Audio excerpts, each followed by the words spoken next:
Slater Crusaders, America's the greatest country in the world. Here we are. We made it. Congratulations. It's going to be a great day today. Are you worried? Are you anxious? Why are you anxious? Do you still believe the polls? You still, after 4 years? Let me give you some insight into polls. Here's someone on TikTok with about as much credibility in her methodology as most pollsters today.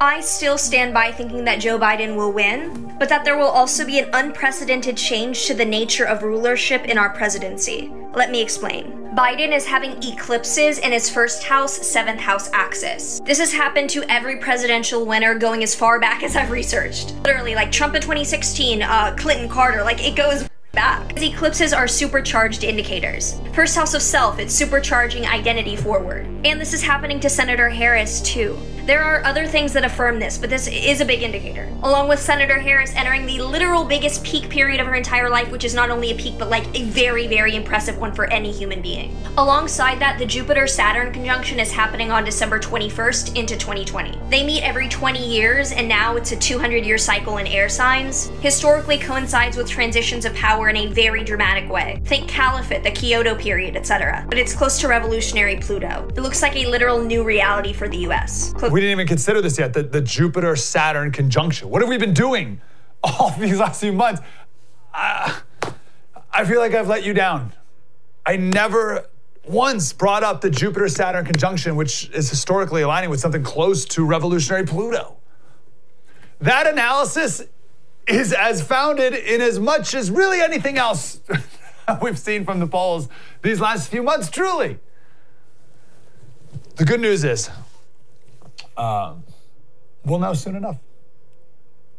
Now, on a non-political note, real quick, to the young men, the young single men listening, if you ever meet a girl who starts spewing astrology at you, run! Run as fast as you can to the nearest Jupiter, Pluto, super whatever she's taught. Just run, get out of there. Today is a day of anxiety, perhaps, for you. But someone told me years ago, when you're giving a speech or a presentation or something that's making you nervous or anxious, just tell yourself that there's a fine line between being anxious and excited. And just decide to be excited. And it flips a switch inside of you. And instead of today being an anxious day, right? It's going to be a great day. And don't be anxious, be excited. Today's a great day. As Jesse Kelly wrote last night, he said, this is the best of times. Enjoy it. I'm having the time of my life. I think he ended it with, life shouldn't be boring. We should be dancing all day today. And then tonight, we're all going to do the Trump.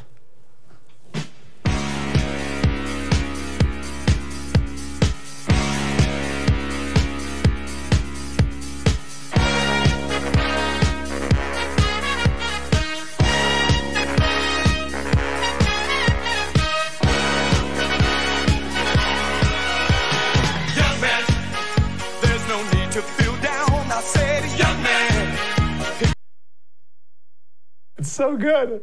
It's so good. I can't wait till Trump wins and we can have weddings again and everyone lines up, and instead of doing the electric shuffle or whatever, everyone does the Trump instead. It's beautiful. It's a beautiful thing. I think Trump's going to win. I've never seen this much support. There's this much vocal active support, and there's the shy Trump voter effect at the same time, which is, as we've talked about a million times, it's 1,000 times more in effect 2020 than it was in 2016. Back in 2016, if you said you supported Trump, you'd get laughed at, maybe called a deplorable. Today, you get called a racist, fascist, Nazi. You can get your business destroyed, your name and reputation canceled forever. There's gonna be a lot of people who are not gonna say they support Trump until they get in the anonymous voting booth today. That's true, and still, this is the line to get into Trump's rally in Grand Rapids, Michigan. That was taken at 10:30 last night. The rally didn't start till midnight. Watch this video. It was 40 degrees. Do we have the rally on scene? Do we have the other video on scene?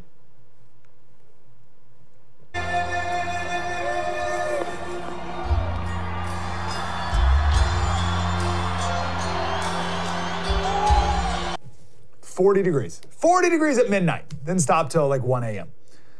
I just want to be clear what you're up against as you're going to the polls today. and maybe you think it's a little too cold. Although I've seen these funny memes of it was me voting for Trump in 2016, and it's Leonardo DiCaprio like skipping down the street, and then it's me voting for Trump today, and it's from the movie like The Remnant or whatever, where he's like scrawling and screaming, crashing. Like, can't wait to vote for him now. So I don't think much is going to keep you from the polls if you're voting for Trump. But just in case you need that last little encouragement, University of Wisconsin student government unanimously voted to remove a statue of Abraham Lincoln because he and it is a remnant of white supremacy. That's right, the guy who signed the Emancipation Proclamation, fought for the 13th Amendment, and led a war to end slavery is not pro-black enough. These people on the left, they're out of their minds. And I think Trump will win because the American people have had 4 years of the media lying to them, freaking out, hysterical at everything all the time. And time again, these outrages prove to be not true at all. And people are over it. And Trump is a giant middle finger to the whole thing. Maybe in 2016, Trump was more of a wrecking ball to the establishment, right? A wrecking ball to DC, right? Like drain the swamp was a thing that was talked about a lot, right? 2020 is a little bit, it's like similar, like a little variant though. Instead of draining the swamp, instead of a wrecking ball to DC, it's more of a wrecking ball, destroying once and for all the media, the elites, the progressives who control every aspect of pop culture today. All right, so 4 years ago, he was a wrecking ball to government. This year, he's a wrecking ball to the progressive culture makers and the media. Voting for Trump is the ultimate you-know-what to these people, and they don't even see it coming. And they're gonna be very angry tonight. 2016, they were shocked. 2020, they're gonna be angry. We could pick a million examples, but let's just do one from yesterday or 2 days ago. This nice lady here, this tweet, Renee Graham, maybe. She works at the Boston Globe. All right, so there's a Trump rally, and those are ISIS fighters. Can you see the difference? Me neither. Now notice in her Twitter name, I can barely say it's Renee Graham, maybe, is that it? And there's a rainbow flag. You want to know the difference, hun? Go with your rainbow flag and stand next to them. Stand next to each of those rallies with your rainbow flag, and you'll see the difference real quick. These people hate you. They hate everything you stand for. They hate everything that exists in this country. They hate everything that was and everything that is, including Abraham Lincoln. And shockingly, a majority of people don't like that. Trump winning tonight is the majority finally standing up to the vocal minority. Vocal minority, telling them to pipe down. Trump is a single act of defiance in the face of a progressive cultural tsunami that we're just sick of. Going back to the Lincoln statue, so Thomas Chatterton Williams, he ridiculed taking down the Lincoln statue by asking, is the left going to tear down statues to Barack Obama? And Current Affairs magazine, you guys throw this up here, Current Affairs magazine, which is like a serious intellectual-y magazine. I mean, that's what they wrote back. The next tweet was, if the social justice logic were applied consistently, Barack Obama would be a bad president. It's as if you're almost beginning to understand the left position. The left, they want to tear it all down. Did you think it was going to stop at Confederate war generals? You know, the whole Fine People hoax about Charlottesville, that was about a Robert E. Lee statue. And Donald Trump, in that moment when he said, I condemn the white supremacists, the very sentence before, he said, what, are you going to tear down statues to Thomas Jefferson? You're going to tear down, this was in 2017, you're going to tear down statues to George Washington? They owned slaves, you're going to tear down statues to them too?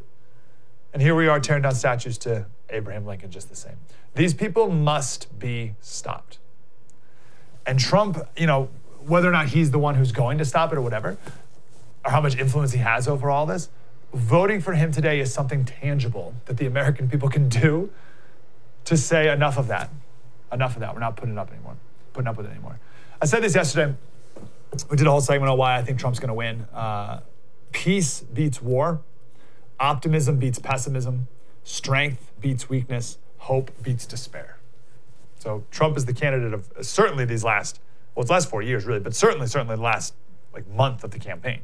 It's been peace, optimism, strength, and hope. That's been Trump's entire philosophy and campaign strategy, as opposed to doom and gloom from Biden. It's a wild strategy that they went with. The hope especially is what resonates the most. Part of our American culture is hope. And it's an American thing. Like England, for instance, they're a pessimistic people. I'm not saying one's good or bad necessarily or whatever, it's just different. Like people in England are more pessimistic. Americans are not, we're way more optimistic, maybe to a fault.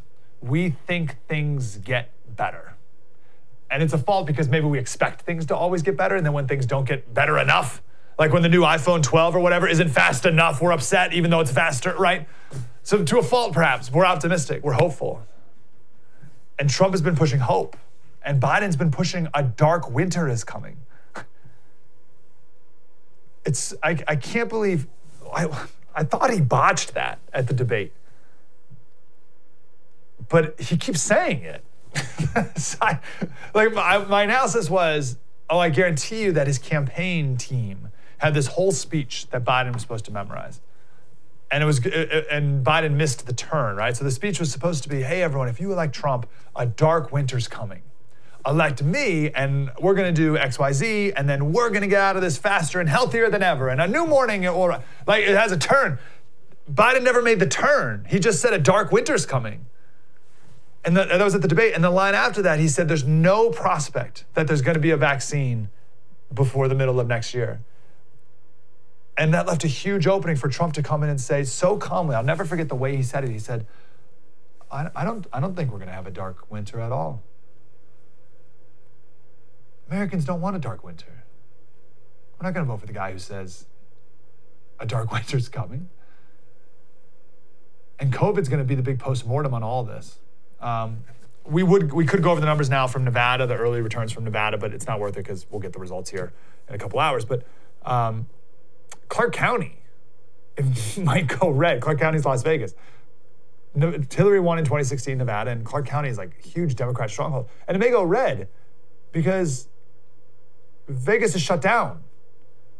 No one's working. Now, I know that's like an extreme example because it's Vegas, and Nevada's weird and Vegas is weird, but that's a good microcosm still for the rest of the country. And I think that's going to be the postmortem on all of it. People want to go back to work. People want their kids to go to school. People want to go to weddings.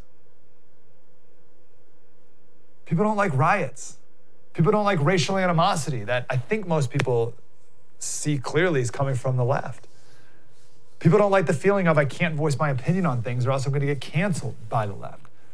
Americans don't like political correctness, and if Trump is anything, he's a rebuke on political correctness. I want to quote this. This is Al Perota.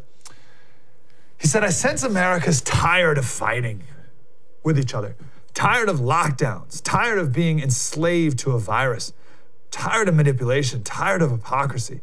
Again, Gavin Newsom's governor of California, his kids are in a private school that's meeting in person. Isn't that amazing? Tired of refighting, and every California school is closed. Tired of refighting 2016 every day, and tired of not being able to sing at church. We want to sing or watch a choir sing or watch our kids get married with a large circle of friends and family on hand. Hope is in our DNA, and Biden has not tapped into that, which is so bizarre because what was his boss's campaign slogan in 2008? Hope and change. He never tapped into it. It's Basement Joe, hunker down, wait. Trump's the candidate of boat parades and dancing to YMCA. Who do you think is going to win? Regardless of whose revolutionary Pluto-Saturn-Jupiter alignment is. My final piece of advice from former Navy SEAL Jocko Willink. He said, when things get crazy, make sure you don't. You've seen the cities boarded up, waiting for riots, not from Trump supporters. You think the left is going to take a Trump win well in a few hours from now? You think they're going to take that well? I see chaos for a long time, not election chaos. I think that may be determined tonight. I think it might be, but the chaos is going to be around for quite a while after. As I said, 2016 was a shock. 2020, there's going to be a lot of anger and rage. And that's one reason why I bought gold and silver.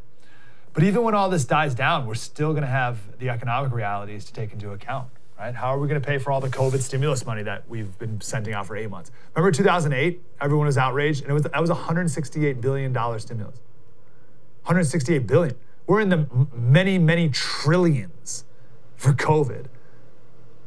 That's going to crush the dollar, and that's good for gold. If you call Patriot Gold Group right now, you can buy gold, lock in the price right now, and they'll get it out to you ASAP. It takes a few minutes. It's amazing how fast it takes. I would think there'd be like this whole process where just buy it. You just buy it right now on the phone. They're America's highest rated precious investment firm by Consumer Affairs, 4 years running, #1 gold IRA dealer by Consumer Affairs, 5 stars, A+ Better Business Bureau. We can go on and on. AAA rating from the Business Consumer Alliance. As good as you get. Patriot Gold Group, they're the best. 1-800-798-4260. Any questions you have, give them a call. They've never been busier, but they're going to pick up the phone to you today for you. 1-800-798-4260. And then if you want to sell it back whenever, you can sell it back in 3 months, you can sell it back whatever, no fees. Just sell it back to them. Or what I want to do is give it to my kids, and then their kids, and then they give it to their kids, and we just pass it down along the family, because that's going to be a lot of money, certainly. Well, I forget the numbers. Don't quote me on this. They'll tell you when you give them a call, but like something like $10,000 in gold in 1972 is almost $500,000 today. It's great. Keep it in the family forever, but just get it. 1-800-798-4260, 1-800-798-4260, or patriotgoldgroup.com.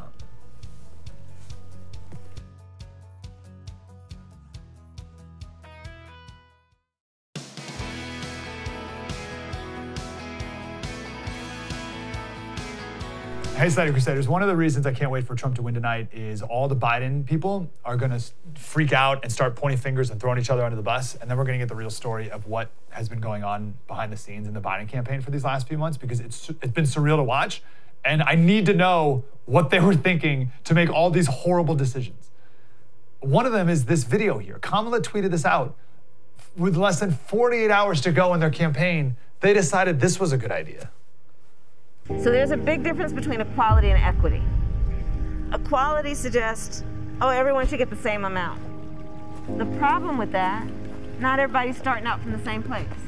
So if we're all getting the same amount, but you started out back there and I started out over here, we could get the same amount, but you're still gonna be that far back behind me. It's about giving people the resources and the support they need so that everyone can be on equal footing and then compete on equal footing. Equitable treatment means we all end up at the same place. Gosh, that's so bizarre. That's so bizarre. Because it's not even, because she's like trying to talk about the difference between equality and equity, but then ends it with equity means we all end up in the same place. Right, so she doesn't really define the difference clearly, but then does talk about equality of outcome at the end in a positive way. And that's Marxism, right? That you can only have equality of outcome through sheer force. There's no other way to do it. We don't have time to do it. It's election day, right? We don't have time to go over the true definition of all those words and how critical race theory people see all that stuff. I will say that I am actively working to make sure that my kids have a leg up over everyone else. And you should do the same. Not by tearing other people down, of course. Like in the process of lifting up my kids, we help others. We teach our kids to help others, right? There's a lot going on there. But in the end, the goal is for my kids to have an advantage over everyone else. And everyone should do that and not feel bad about it. The real conversation is equal outcome versus equal opportunity. And she's openly talking about equal outcome, which it's impossible and not even a desirable goal. Let's just real quick on the impossible. Thomas Sowell had a great line. He said, if you can't achieve equality of performance among people born to the same parents and raised under the same roof, how realistic is it to expect it to achieve across broader and deeper social divisions, right? So, I mean, you have family members with different achieving brothers and sisters. all born within a few years of each other in the same home, same parents, same genes, everything. And there's different outcomes, right? So how are you going to do that for everyone in a 330 million American country? Like, that's impossible. Not everyone's as tall, strong, intelligent, productive, disciplined, et cetera. That is a Marxist fairyland to think about equal outcomes. If everyone started in the same place for one generation, we wouldn't all end up in the same place like within like a week. We'd be in different places. That's insane. The goal is equal. First of all, the goal is to lift all ships, not that Marxist philosophy, which is based on bitterness and envy, and that leads to keeping high-achieving people down. I mean, we've given tons of examples. The one off the top of my head is that school district outside Chicago, I believe it was, that got rid of their advanced placement math classes because there were too many white kids in it. There are too many white kids in the advanced placement math class. Therefore, it's racist. Having advanced math classes is racist because it results in unequal outcomes in the end. I mean, that's what she just said in practice. And this is what, again, a vote for Trump. If he doesn't put a stop to it, he at least is the cultural thing that Americans can do today that says we don't want any more of this. He's the finger in the dam, if you will, right? The tsunami of progressive everything is about to drown the whole town, and the seawall is protecting us, and there's a hole in it, and Trump is going to plug his finger in it. So at least hold it back for a little while longer while we have, hopefully, a true awakening in America in the meantime. George Orwell, he said, there's the fact that intellectually, he wrote this in 1944, intellectuals are more totalitarian in outlook than the common people. On the whole, the English intelligentsia have opposed Hitler, but only at the price of accepting Stalin. Most of them are perfectly ready for dictatorial methods, secret police, systematic falsification of history, etc. So as long as they feel that it's on our side. Notice in Kamala's tweet, there was nothing in there about freedom, right? There was nothing in there about personal responsibility, goodness me. There was nothing in there about liberty, which is the absence of force. There was nothing in there about prosperity. These are American ideals. Equality of outcome is not. It's never been an American ideal, nor should it be. Alicia Keys, she made this super awkward video with Kamala the other day. It's weird. And again, this is one of those examples, like, I can't wait. Like, look at the optics of that. That's so bizarre. And if you have the audio, there's a highway right next to him, and all you hear is the highway sound. And the microphone, it's like all scratching. It's like all scratching up against her shirt and jacket and stuff. And they got their masks on. It's just like a horrible optics with that. Empty parking, like, sorry guys, play that one more time. Like, I can't get over that. Empty parking lot, masks with no one else around. There's still distance, still masks. Highway in the background, and you can barely hear what they're saying with the microphones ruffling up against their jackets. And they're trying to be all like, hey, here's my girl. Like that, what is that? Gosh, that's so bad. Anyway, Alicia Keys is not equal. She's not equal in talent. She's not equal in income. And that's good. That's good. It's good that she excels. So not only is it impossible to have everyone equal, it's not even a good thing to have everyone equal. It's good that Alicia Keys excels. And that someone on the left and these campaign people, Kamala, can have Alicia Keys in a video and say like, hey everyone, here's Alicia Keys. She's awesome, right? Hence me having her here. So you can have Alicia Keys in a video and then on the same day, talk about equal outcomes. It makes no sense. It makes no sense at all, unless your real goal is just to fan the flames of envy in order to get power, which is what this is really all about. There's a choice today the American people have, and we'll see what they chose. Ibram X. Kendi, he's the guy who wrote the How to Be an Anti-Racist. Maybe the most famous line from that book, he said, the only remedy to racist discrimination is anti-racist discrimination. Okay, so he's advocating for discrimination. The only remedy to past discrimination is present discrimination. The only remedy to present discrimination is future discrimination. Got it? Okay, that's the number one and number two book in America for the last couple months. The remedy to past discrimination is present discrimination. The remedy to present discrimination is future discrimination. You can have that country, or you can have Naval. Naval tweeted out yesterday, he said, free people make free choices. Free choices means you get unequal outcomes. You can have freedom, or you can have equal outcomes. You can't have both. What country do you want to live in? It really is that choice.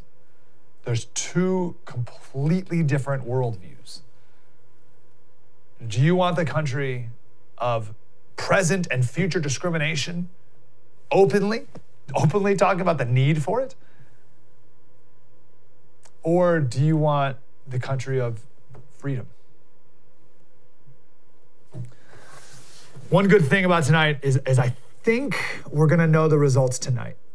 I hope it's such a blowout we do, and all this hand-wringing about Pennsylvania and the court, the court's ruled, the Pennsylvania State Supreme Court ruled that ballots can be counted if they're received 3 days later, even if they don't have a postmark, which is wild. But hopefully Pennsylvania is irrelevant, and we're going to know soon. So we have our election coverage tonight. I'm going to kick it off from 6 till 8 Eastern, and we're going to pass it off to Bill O'Reilly and Jesse and Buck and the whole gang. But I'm going to be here at 6 to 8. We're going to know at 7 o'clock. So 7 o'clock is Florida and Georgia and South Carolina. So if Biden wins Florida and Georgia, that's a bad sign. Lindsey Graham in South Carolina, we'll be able to see the results there. That'll be a big tell for the future too. 7:30 Eastern is North Carolina. So if Biden's winning those, then the whole thing's over. If Trump is crushing in those, then good things will come. 8 o'clock, Michigan and Pennsylvania, but we're not going to know Pennsylvania for a long time, but we'll know Michigan. And then 9 o'clock Eastern is Arizona, Minnesota, and Wisconsin. And then, as we mentioned earlier, Nevada would be a nice grab as well. I think we're going to know pretty early, certainly how things are going. And we'll be here. 6 to 8 Eastern is when it starts. The rest of the team takes it from there. True story. Mike Slater. See you tonight.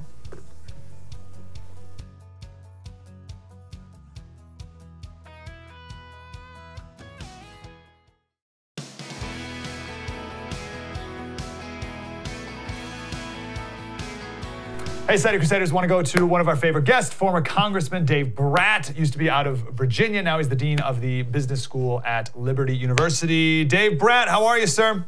Hey, great, Mike. Thanks for having me on. Yeah, man. So Virginia, that's your home state. A blue state these days. Yeah. Why? What's the demographic makeup of Virginia that's noteworthy? Well, I just watched a film on Milton Friedman the other day, the great economist, and he noted way back when, right, in the 70s and 80s, small business wants free markets, but big corporations want cronies and lawyers and connections to the federal government. And so, unfortunately, Virginia has gone that way, right? Northern Virginia, 6th richest counties in the world per capita income. All the big companies, the banks, they slide one line of code into the budget. And it helps their monopoly positions, it keeps them safe, and it keeps the small guy in competition away. And so, unfortunately, Virginia's gone that way. And, we're getting the downside. Our governor right now is not exactly beloved. So we'll see how all this turns out. That's a good point. And it's funny, it's wild because I'm reminded every 4 years we talk about these big nationwide issues. But also at the end of the day, there's all these little local things that, that matter that if I'm not in Virginia, I don't even know about. Like, I don't really think about Governor Blackface a lot. But could he have an outcome, or could he have an effect on the votes today? Who have an effect today? The governor of Virginia. What's his last name? Yeah, Northam. Yeah, it's kind of like Michigan, not quite that extreme, but just the lockdown regimens and the arrogance with which he speaks as if he doesn't work for us. But he's the boss that is reason incarnate that will dictate the laws for us mere plebes, and Virginians don't like that. We were the originators of the Constitution with Madison and a bunch of great Virginians, and unfortunately we got too many New Yorkers and folks coming on down, and then they changed our successful system, which always was pro-growth. We were always one of the faster growing, more pro-business, very good at education. We had a great model. And now it's getting ruined. Yeah, it's the same phenomenon, or I'm going to ask you, is it the same phenomenon in Virginia like it is every other state where, like, let's just look at Georgia, right? One of the first states that's going to come down tonight, 7 o'clock. You have Atlanta, and then you have the rest of the state. California, you have LA and San Francisco, and the rest of the state. What an amazing phenomenon that is. Yeah, well, and this one, it kind of is, it's just a referendum on Trump. And so the folks that get triggered, that's the issue. But, Atlanta, and all the major cities, D.C. is boarded up again. I don't know if people know that, right? And Georgetown was burned. The press never let that out. Richmond, Virginia is boarded up. Monument Avenue, Cary, downtown, boarded up. There's keep us safe, Black Lives Matter posters in every window of homes, because if you don't have it, you'll get a brick. And people are living in fear. 22% of Republicans in the recent polls said they're comfortable putting out the idea that they voted for Trump. Even in the exit polls last time in 2016, that was the case. And so it's interesting times. The left claims to be the open-minded party, but they're bringing the fear, right? All of these riots and whatever, they try to find one or two of these, white supremacy guys. I've never met one or heard of one. And they're blaming this whole national syndrome on right-wingers, which it's just shocking that they can get away with that, but they are. Crazy. What's the most important state you're looking at tonight? Oh, I think it's Pennsylvania. It's all going to come there. And then, the blue wall, Pennsylvania, Michigan, Ohio, maybe Minnesota. Wisconsin might be in play. If the Republicans all come out to vote, it's going to get interesting. My worry about Pennsylvania is they're the slowest to count the votes. So I feel like we're not going to have any Pennsylvania results tonight. But is there a chance it doesn't matter? Do you see any potential for such a blowout that Pennsylvania's moot? I don't think so. I think it's going to be very tight. And then in law, Pennsylvania has the right to go searching for votes for a few days, maybe up to a couple weeks. And so the folks who are really tracking this stuff are referring to lawfare. It's going to come down to who's got the better lawyers. I think the Republicans have over 200 lawsuits in already. The Democrats are doing similar. They, of course, have more swamp creatures and better lawyers. And so we'll see what we can do. Yeah, what do we do with that? Like, that's if it's close and it comes down to all these quirky laws in different states and what county electors did or didn't do of different, how are we supposed to interpret that as Americans? Yeah, well, it's there's clear law on that, and the important thing is going to be whether you've got a Republican and a Democrat in all rooms for transparency to make sure that there's not vote counting going on without one side present. And all these views are my own, by the way, right? So I don't speak for any institution here. But it's going to come down to it. And if these legal cases go into play and block decisions for a matter of weeks, it's going to get real interesting, because that's when you get into the House will dictate and determine the outcome of the election. And everyone assumes that since Pelosi's the head of the House, that they've got the majority there. But that's not the way it goes. It's one state, one vote. And Republicans currently have 26 of those legislatures in our hands. And so it's that's going to get very interesting. And if it gets decided in that way, oh my word, right? Totally. What do you know about the state next to you, which is very much in play, North Carolina? Do you have any insight about North Carolina? The race issue is always huge. It always tends to break toward the Republicans in the end. And so it's real tight right now. Claiborne is a large figure down there. He helped hand it to Biden. But he's been out lately saying, let's get out the vote, folks. This thing is not for certain at all. And I think it goes our way by a hair. Okay. I've been focusing obviously a lot on the presidential race, but there's some Senate races too. And you mentioned Claiborne. Are there any other Senate races you're keeping an eye on? I haven't been watching the individual races, but Mitch McConnell, who's pretty careful with his words, came out fairly strongly the other day. He thinks we're actually going to pick up seats. And so, I'm just happy if we just keep the three as an insurance policy. I mean, if they get the presidency and the House and the Senate, oh boy, right? Then even the Supreme Court is not a block because they can just make law. And so that'll be a tough day. I haven't even thought about the House. What's the House potential looking like? Yeah, I think we're going to have a hard time there. The media, I just read an account of my own loss, and the media says Dave Brat wasn't even present the last month. I was the most president. I had no money. I was the populist guy before it was cool. So I was everywhere, but what they mean is I got canceled. I got canceled by the TV and the Washington Post, which came down, and the Richmond Times-Dispatch. And they cancel you, and then they have the gall and the nerve to say, I wasn't out there working. So it's very hard as a Republican when you don't have the megaphone that a statewide senator does or the president. Sure, they can make whatever story they want. What were you doing on election night? Like I have a little anxiety / excitement today. I'm not running for anything, right? But when you're running, that's got to be pretty overwhelming on election day. What do you do to get through that? No, nothing. It is brutal. And the worst part is you're sitting there with all your friends or whatever. So when you win, it's, euphoric. And when you lose, it's just depressing. You have all these people that work so hard for you, believed in the ideas we believe in.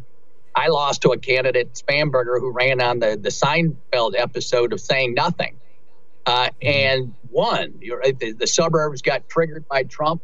And now that's really what's going on now in the presidential. Biden hasn't said much. There's not much of a policy discussion. Yeah. All of his policies appear to be, slower growth, more bureaucracy, China, embeddedness with cronies, getting back to the old globalism that didn't work, ignoring the Midwest, the American worker. But it doesn't matter. It's all coming down to a personality referendum. And it sounds like you think it's going to be a close one. Oh, I think it's going to be very tight. I think election day, I think Trump carries the day today, but it's not going to be over today. Okay. Dave Brat, former congressman, now at Liberty University. Dave, good to talk to you. Hey, always great to be on. Thanks, brother. Appreciate you. All right, we'll come back. We'll talk about some of the specific demographics that are of note today. We'll do that next. True story. Mike Slater, spread the word.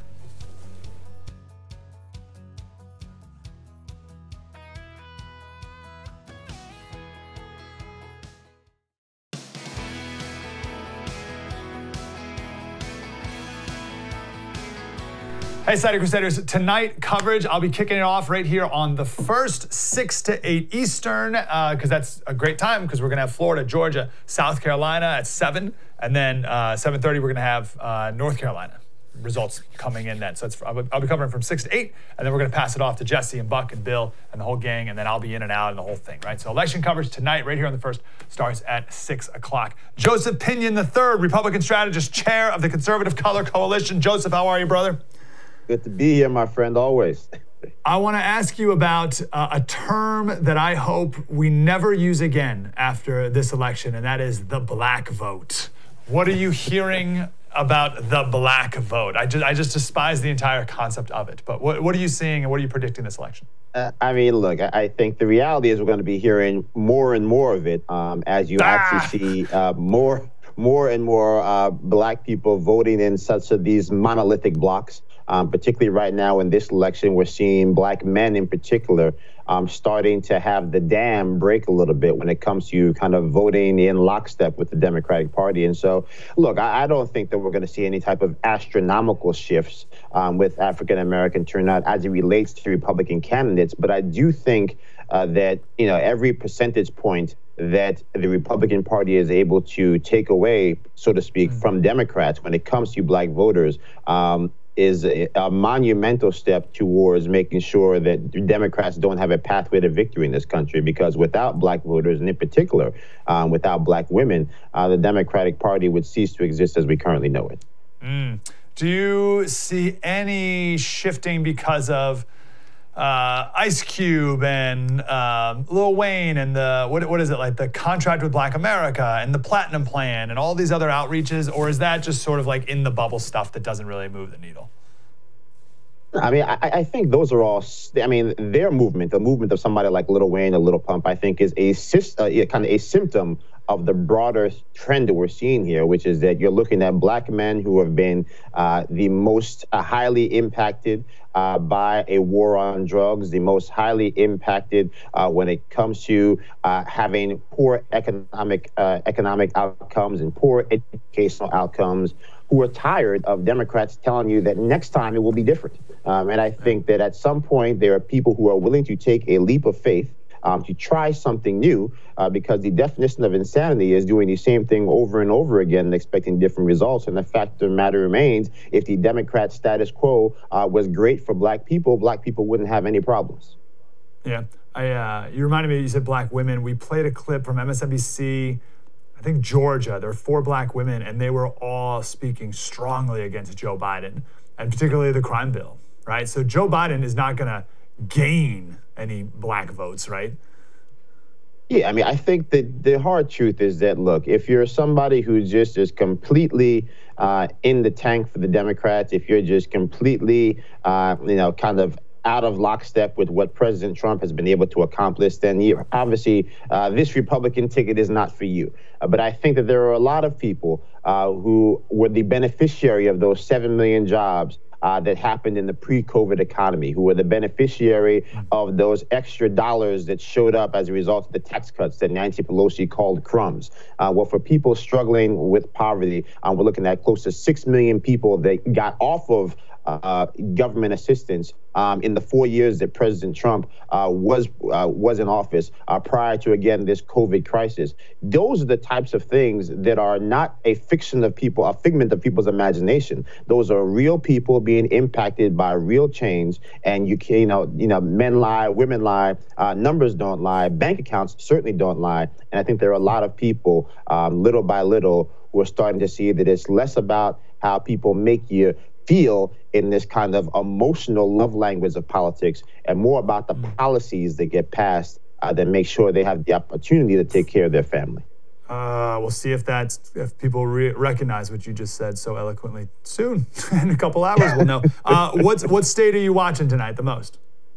Look, I mean, I think most people, we should turn our eyes first and foremost to Florida. You haven't had a Republican be able to win the presidency without the state of Florida in nearly 100 years.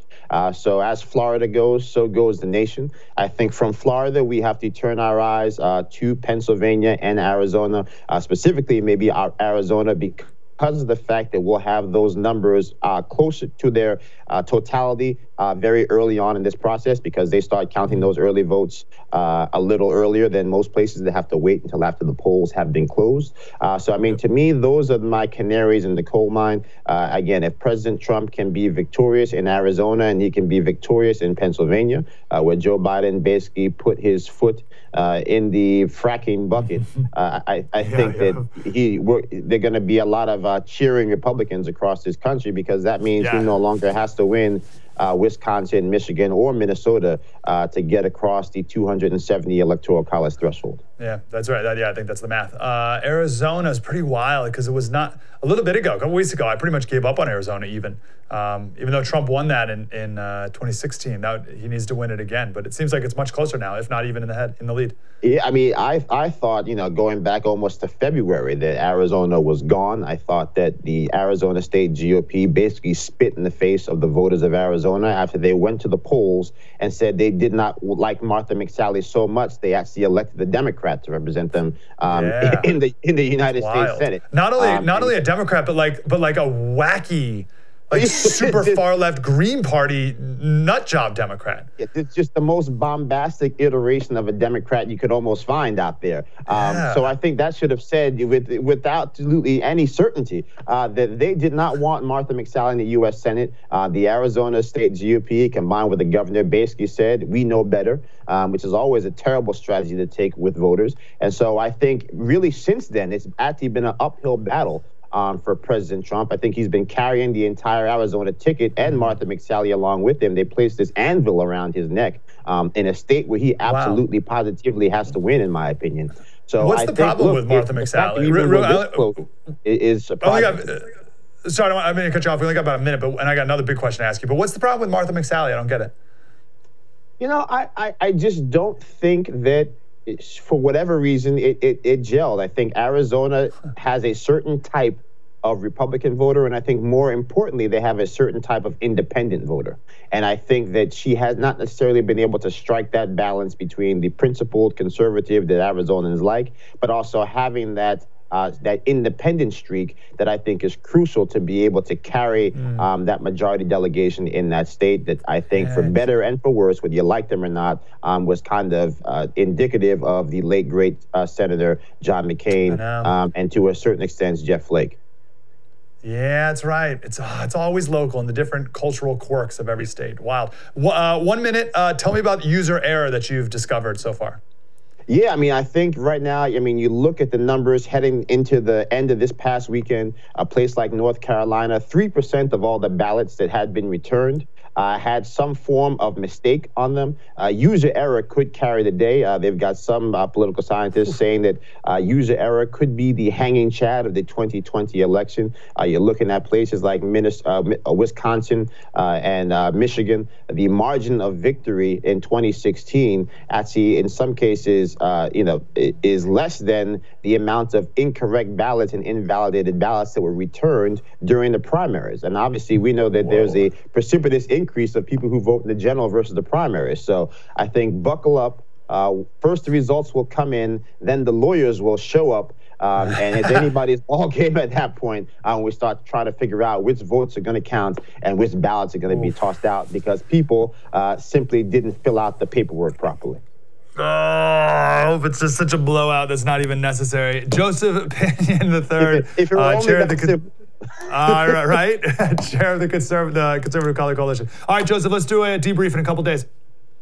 Thanks, man. Appreciate it, brother. Thanks, man. Appreciate you. Tonight, 6 o'clock, I'll kick it off. 6 o'clock Eastern, 8 o'clock, 6 till 8, and then Buck, Bill, Jesse, the whole gang. We're going to be here in and out all night long, and I'm counting on a blowout. We'll see soon enough. Remember, let's be not anxious. Let's be excited. It's going to be a great day. True story. Mike Slater. See you tonight.